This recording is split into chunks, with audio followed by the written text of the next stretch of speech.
वाशिम जिल्ह्यात काल रात्री निसर्गाने अचानक रौद्ररूप धारण केले। वादळी वाऱ्यासह झालेल्या मुसळधार पावसाने अनेक गावांना तडाखा दिला। विशेषतः वाशिम तालुक्यातील ढिल्ली गावात वादळामुळे वीज वितरण यंत्रणा कोलमडली असून डीपी कोसळली, वीज खांब उन्मळून पडलेत आणि अनेक घरांवरील पत्रे उडून गेली आहेत।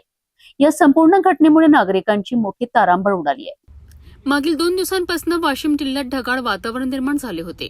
उष्णतेने हैराण झालेल्या नागरिकांना पावसाची प्रतीक्षा होती।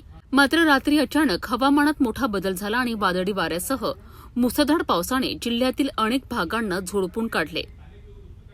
मालेगाव, कारंजा आणि वाशिम तालुक्यातील काही भागांमध्ये वाऱ्याचा वेग प्रचंड होता। याचा सर्वाधिक फटका वाशिम तालुक्यातील ढिल्ली गावाला बसला। जोरदार वाऱ्यामुळे गावातील वीज वितरणाची डीपी कोसळली तर अनेक वीज खांबही उन्मळून पडलेत। त्यामुळे संपूर्ण गावातील वीज पुरवठा खंडित झाला आहे। वादळाच्या तडाख्याने अनेक घरांवरील आणि धान्य कोठांवरील टीन पत्रे उडून गेली। काही ठिकाणी गुरांच्या गोठ्यांचेही नुकसान झाले आहे। तसेच अनेक झाडे रस्त्यावर कोसळल्याने वाहतुकीलाही अडथळा निर्माण झाला आहे। सुदैवाने कोणतीही जीवितहानी झाल्याची माहिती समोर आलेली नाही।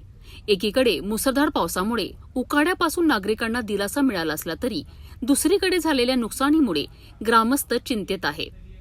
प्रशासन आणि वीज वितरण विभागाकडून परिस्थितीचा आढावा घेण्यात येत असून वीज पुरवठा पूर्ववत करण्याचे प्रयत्न सुरू आहेत। मान्सूनपूर्व पावसाचा हा पहिलाच मोठा तडाखा असल्याने ग्रामीण भागातील नागरिकांनी सावध राहण्याचे आवाहन करण्यात येत आहे। वाशिम जिल्ह्यातील ढिल्ली गावात वादळी पाऊस आणि वाऱ्यामुळे मोठे नुकसान झाले असून वीज पुरवठा खंडित झाला आहे।